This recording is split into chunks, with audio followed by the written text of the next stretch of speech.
Hello and welcome to CVR News Network. You're watching CVR English and these are the details in the inside news. The CRPF, Central Reserve Police Force, celebrated its 86th Foundation Day with grandeur in Neemuch, Madhya Pradesh. The event featured a ceremonial parade showcasing the discipline and dedication of CRPF personnel.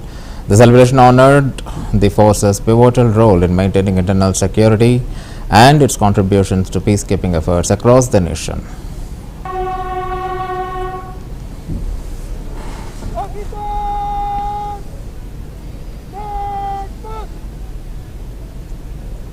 Parade adjutant द्वारा सभी contingent commanders को parade पर आने का निर्देश दिया गया। आइए मैं आपका परिचय देश के कोने कोने से आए कंटिंजेंट कमांडर से करा दूं। सबसे पहले उत्तरी सेक्टर का दस्ता महिला सशक्तिकरण का परिचायक, जिसकी कमान है सुश्री मेघा नायर, सहायक कमांडेंट के कुशल हाथों में। The second contingent is of the central sector, gracefully commanded by Shri Gokul Kumar S, Assistant Commandant. Parade का तीसरा दस्ता उत्तराखंड सेक्टर का कमान संभाल रहे हैं श्री विवेक कुमार गुप्ता, सहायक commandant. The fourth contingent, donning the blue uniform, is of the Rapid Action Forces sector, commanded by Shri Sanket Sunil Sakalkale, Assistant Commandant. Parade का पांचवा दस्ता निर्भय कोबरा सेक्टर का, जिम्मेदारी है श्री कार्तिकेयन एस, सहायक कमांडेंट के मजबूत कंधों पर।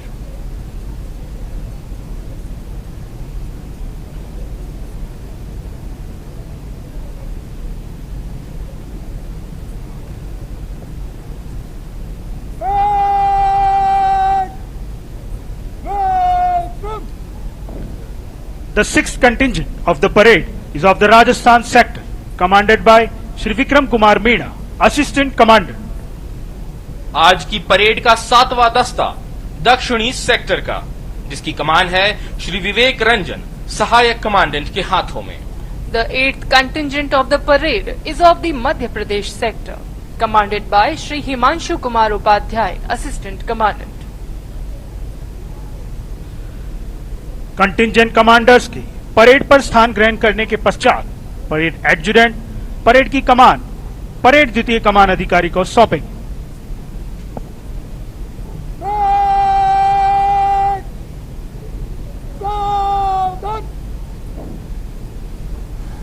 आगमन हुआ आज की परेड के द्वितीय कमान अधिकारी का। आज की परेड के द्वितीय कमान अधिकारी श्री सिंकू शरण सिंह, उप कमांडेंट 200 वाहिनी, नई दिल्ली। और अब इस परेड मैदान के मध्य में परेड एडजुटेंट परेड का हस्तांतरण परेड के द्वितीय कमान अधिकारी श्री सिंकू शरण सिंह के हाथों में करेंगे।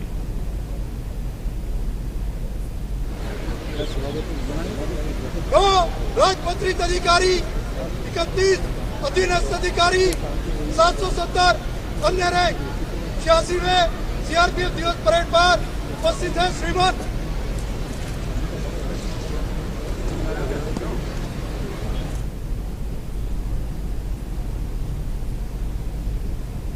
परेड के द्वितीय कमान अधिकारी ने परेड की रिपोर्ट ली एवं परेड को नेतृत्व प्रदान करने हेतु अपने निर्धारित स्थान की ओर अग्रसर। और परंपराओं के अनुसार अपनी जिम्मेदारी का निर्वहन करने हेतु परेड एडजुटेंट परेड की अंतिम अर्थात 8वीं टुकड़ी मध्य प्रदेश सेक्टर के पास। Union Home Minister Amit Shah graced the 86th CRPF Foundation Day celebrations in Neemuch. In address, he lauded the CRPF's unwavering commitment to national security and emphasized their crucial role in combating Naxalism. Shah expressed confidence that CRPF efforts Naxalism would be eradicated from India by March 31st, 2026. गतिमान जीवन चक्र की, नश्वर देह और अनश्वर आत्मा की, जीवन एवं मरण के अकाट्य सत्य की,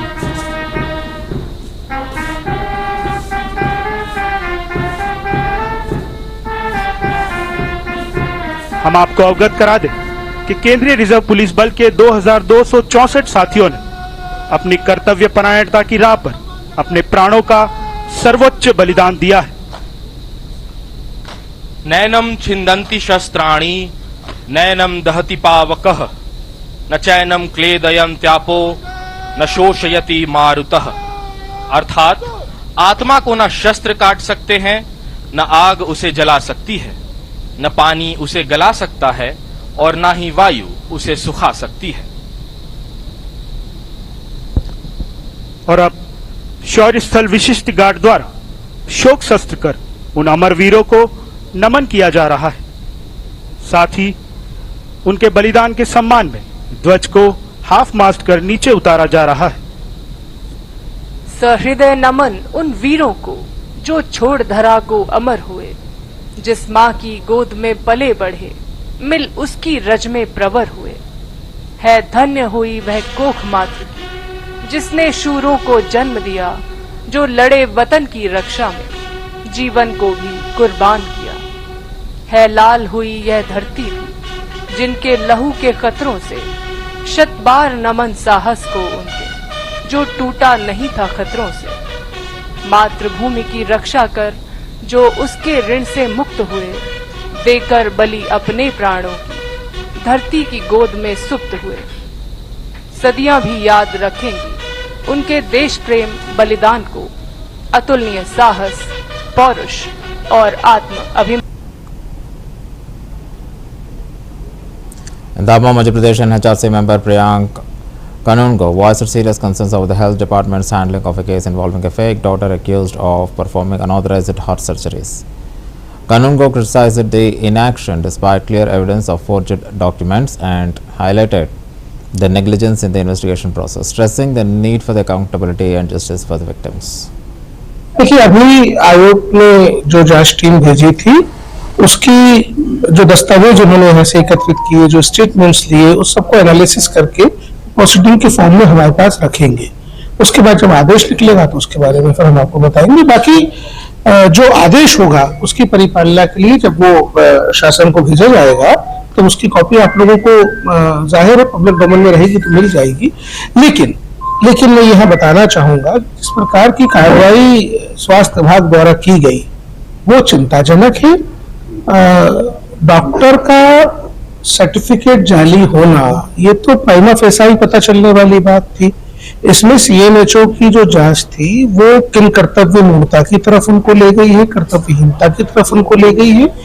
और जो उन्होंने टाइम पास किया उस दौरान हमको ये भय है कि इस नरेंद्र विक्रमादित्य ने और कितने लोगों का ऑपरेशन करके उनकी जान ली होगी। पर जब बात ये स्पष्ट है कि किसी के दस्तावेज नकली है तो उसके द्वारा की गई ऑपरेशन की प्रक्रिया सही है या नहीं, ये तो जांच का विषय नहीं है। डॉक्टर नकली है तो इलाज असली कैसे हो सकता है? तो ये उनकी जांच में लापरवाही थी।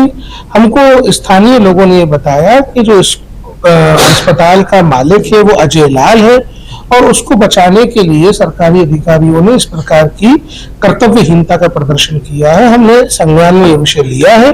हमारी जांच के दौरान हमने इस विषय को अपनी जांच के एक बिंदु के रूप में शामिल किया है।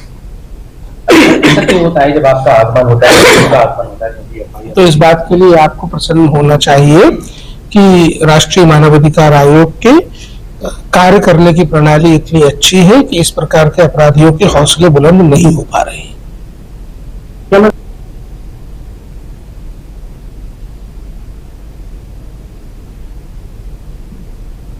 देखिए, अभी आयोग ने जो जांच टीम भेजी थी उसकी जो दस्तावेज उन्होंने यहाँ से एकत्रित किए, जो स्टेटमेंट्स लिए, उस सबको एनालिसिस करके प्रोसीडिंग के फॉर्म में हमारे पास रखेंगे।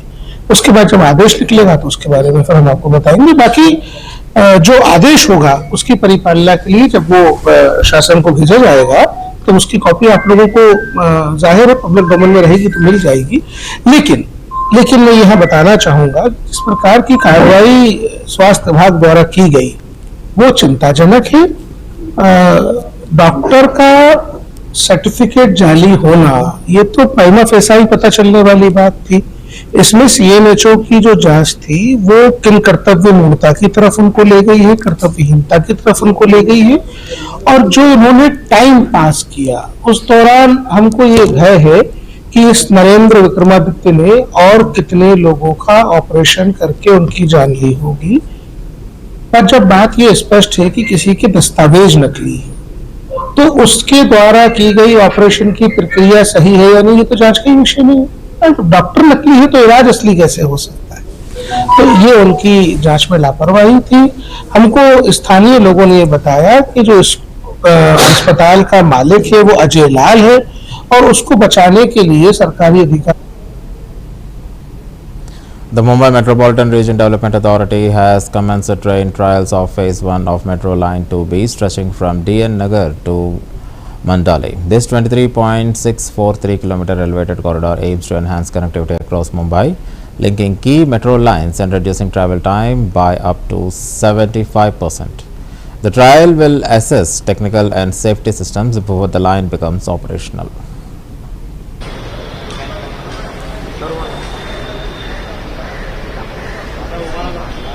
पीछे ले नहीं गिर जाएगा बाबू अंदर ले थोड़ा अंदर ले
बस ज्यादा आगे मत जाओ।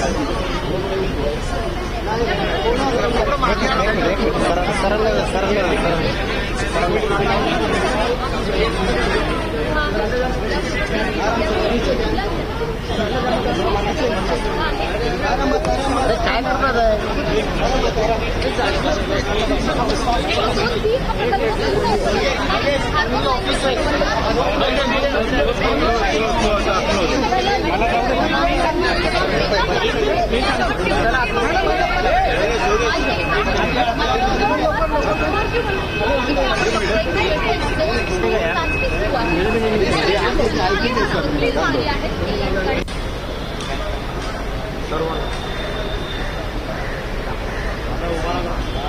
पीछे ले नहीं गिर जाएगा बाबू अंदर ले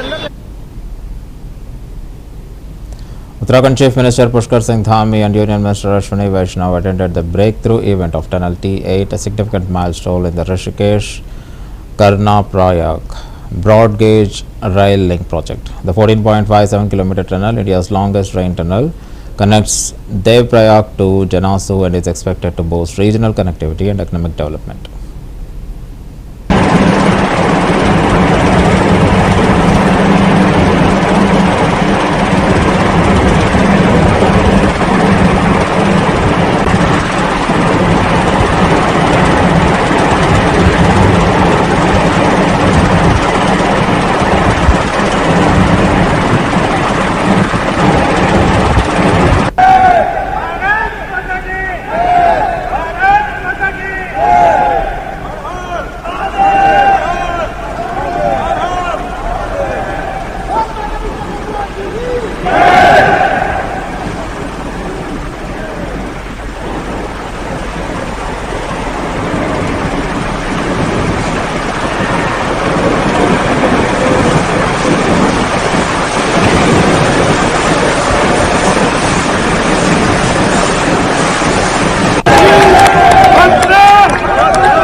उस तरफ चले जाओ, ये पीछे से जब ब्रेक थ्रू होगा ना तो फोटो आप वहां से लीजिए। लाइट वगैरह लगाई हुई है, ये ब्रेक थ्रू यही होने वाला है।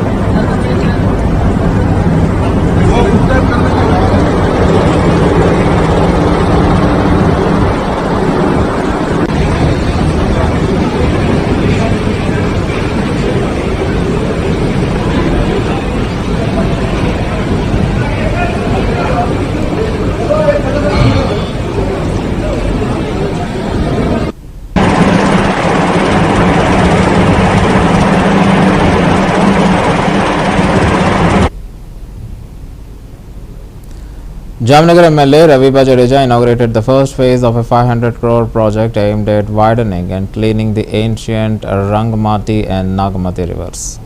The initiative seeks to prevent illegal encroachments, enhance water conservation and improve the local ecosystem. Jadeja expressed gratitude to Chief Minister Bhupendra Patel for swiftly approving the necessary funds for this ambitious project.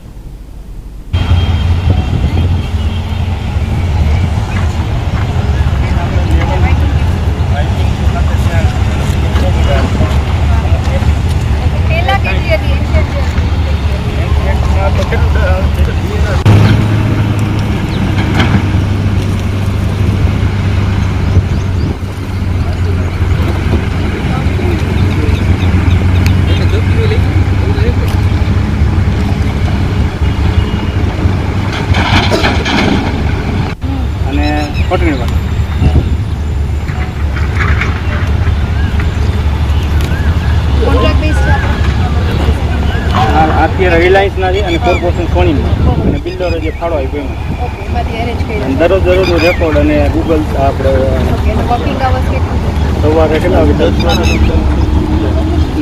કલાક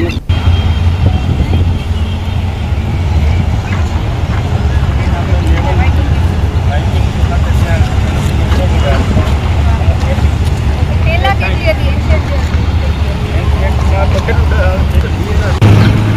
after becoming an MLA मेरा जो सबसे ज़्यादा important dream project था river front project. आप देख सकते हैं कि जामनगर की जो बहुत एंशियंट रिवर्स है रंगमती और नागमती नदियां जो हैं उनका आज प्रथम चरण है वो कॉरपोरेशन के माध्यम से आज शुरू हो रहा है, जिसके अंतर्गत जो नदी का वाइडनिंग और उनको डेप्थ में खुदाई करके उनका जो प्रवाह है वो एक्चुअल प्रवाह में उनको तब्दील करने का काम आज से शुरू किया गया है, जिसकी पूरी एक अवलोकन और उनको जितना भी तंत्र को हम सूचित कर सके अपने माध्यम से मार्गदर्शित कर सके उनके लिए आज एक हमने विजिट की है। आप देख सकते हैं कि पूरी जो रिवर है उसको क्लीन करने का वाइडनिंग और डेप्थ बढ़ाने का काम आज से शुरू किया गया है, ताकि जो इलीगल जितने भी लैंड ग्रैबिंग्स है उसमें से हम नदी के तट के जितने भी किनारे उसको मुक्त कर सके। और मेरा ज्यादातर जो विस्तार है वो प्रभावित क्षेत्र में आता है 78 विधानसभा का विस्तार, और तकरीबन मानसून से पहले हम जितनी भी नदी के तट का किनारा है उसको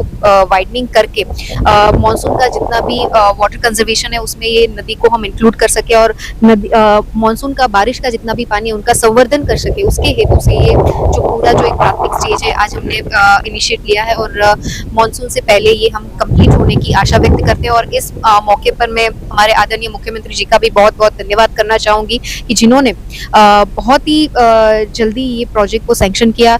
तकरीबन 500 करोड़ से ज्यादा ये प्रोजेक्ट की कोस्टिंग वैल्यू है और फर्स्ट फेज जो है वो 125 करोड़ के आसपास उसका जो निर्माण कार्य है संभवित जो उनका सैंक्शन है वो 1-1.5 महीने में हमें सैंक्शन होके।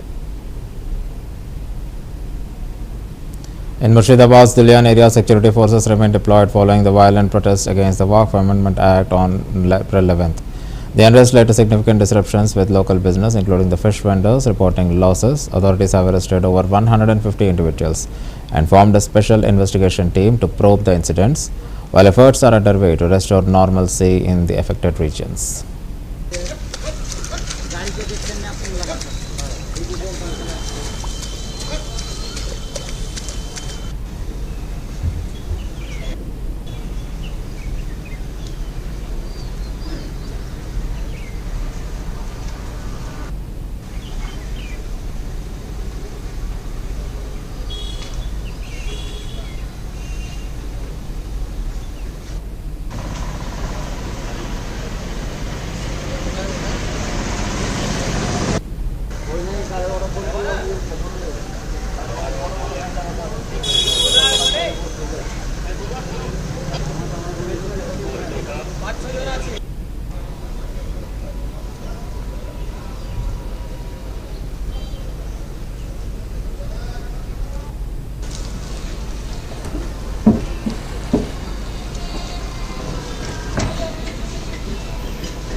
In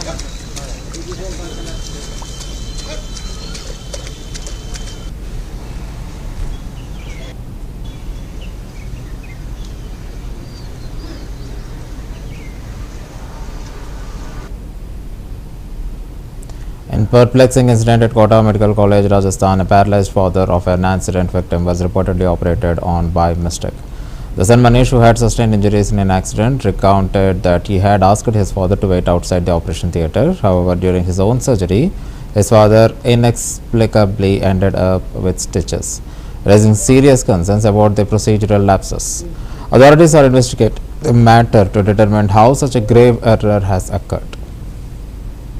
फिर गाड़ी चलाता था मैं एक्सीडेंट हुआ पीछे से मारी मेरे टक्कर ठीक है सर्जरी पे आया था मैं मेरे पिताजी को बुलाया मैंने फिर उसके बाद बुलाया तो मेरे पिताजी पैरालाइज थे संभालने वाला घर वाला कोई नहीं था मेरे पिताजी बुलाया मेरे पास पिताजी थे मेरे पिताजी आप चले मेरे साथ ये बाहर बिताएगा ऑपरेशन कब था आपका शनिवार में फिर क्या हुआ सर वो तो ऑपरेशन चल गया अब मेरे को पीछे हाथ टूट गया जाऊंगा फिर से बोल के गया ना मैं बैठ गया ना कोई आवाज देगी तो चल गया अंदर अभी का ऑपरेशन हो गया काय का ऑपरेशन अब भगवान हम टाइम से टाइम आ रहे हैं डॉक्टर ने क्या बोला डॉक्टर ने तो ये बोला है मैंने पूछी ये ऑपरेशन कैसे हुआ तो क्या करें मेरी बात सुना ठीक है कर देंगे ठीक ये देगा कौन से डॉक्टर ने आपका ऑपरेशन करा नाम याद है ये याद नहीं है पिताजी को क्या पहले से चला जी बोलने का भेजा अच्छे से नहीं बोलते थे तो इनको क्या जगदीश नाम लेके बुलाया गया तो पहले से भी कोई पेशेंट था जगह तो बुलाया सर ये चल गया आप ठीक है आप क्या मांग है आपके क्या मांग है क्या चाहते हैं सर मेरे पिताजी बस अब ऐसे पढ़ाएंगे कि मैं क्या कर सकता हूँ फिर गाड़ी चलाता था मैं एक्सीडेंट हुआ पीछे से मारी मेरे टक्कर ठीक है सर्जरी पे आया था मैं मेरे पिताजी Samuel the Crockett, France Ambassador at Large for Sports, visited the Tamil Nadu Center for Sports Science at Jawaharlal Nehru Stadium in Chennai. The visit aimed to strengthen Indo-French collaboration in science, sports and athlete development. The Crockett interacted with officials and athletes, exploring avenues for knowledge exchange and joint initiatives to enhance sports performance and infrastructure.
Union Agriculture Minister Shivraj Singh Chauhan, during his visit to Brazil, observed advanced agricultural practices, including the use of sprinkler irrigation systems enriched with nutrients like urea for tomato cultivation. He emphasized the importance of adopting such efficient techniques to boost productivity and sustainability in Indian agriculture. Chauhan insights are expecting to inform future with modernization techniques in agricultural practices in India. इस form में आया हूं कृषि मंत्री जी के साथ वो इसके यहाँ टमाटर की खेती हो रही है मैंने यहाँ की सिंचाई के सिस्टम को देखा है वो आप सामने खड़ा देख रहे होंगे एक मशीन है, उसमें यूरिया का टैंक है। वो यूरिया पानी में घोला जा रहा है और पानी में घोल के इस पाइपलाइन के जरिए, इसको क्या कहते हैं, इसका नाम पिवोट। इसमें आप देखें कि स्प्रिंकलर लगे हुए हैं और इन स्प्रिंकलर से इस टमाटर में पानी दिया जा रहा है जिसमें पहले से ही न्यूट्रिएंट मिले हुए हैं। जितनी जरूरत है उतना पानी ही दिया जाता है। पूरा सिस्टम ये मैकेनाइज्ड है। पास में पानी का टैंक बनाया है। उस पानी के टैंक से ये पानी लेके आते हैं बर्ता में, उसमें जल इकट्ठा होता है और उस पानी को यहाँ स्प्रिंकलर जैसी जो रचना ये बनी इससे देते हैं ताकि कम पानी में ज्यादा सिंचाई हो सके। और पूरा कंट्रोल्ड सिस्टम है। जितना न्यूट्रिएंट चाहिए पौधे को और जितना पानी चाहिए उतना ही पानी जाता है। इस फॉर्म में आया हूं कृषि मंत्री जी के साथ। वो इसके यहाँ टमाटर की खेती हो रही है। मैंने यहाँ की सिंचाई के सिस्टम को देखा है। वो आप सामने खड़ा देख रहे होंगे। एक मशीन है, उसमें यूरिया का टैंक है। वो यूरिया पानी में घोला जा रहा है और पानी में घोल के इस पाइपलाइन के जरिए, इसको क्या कहते हैं, इसका नाम पिवोट। इसमें आप देखें कि sprinkler. That's the end of the bulletin. Keep watching CVR News English.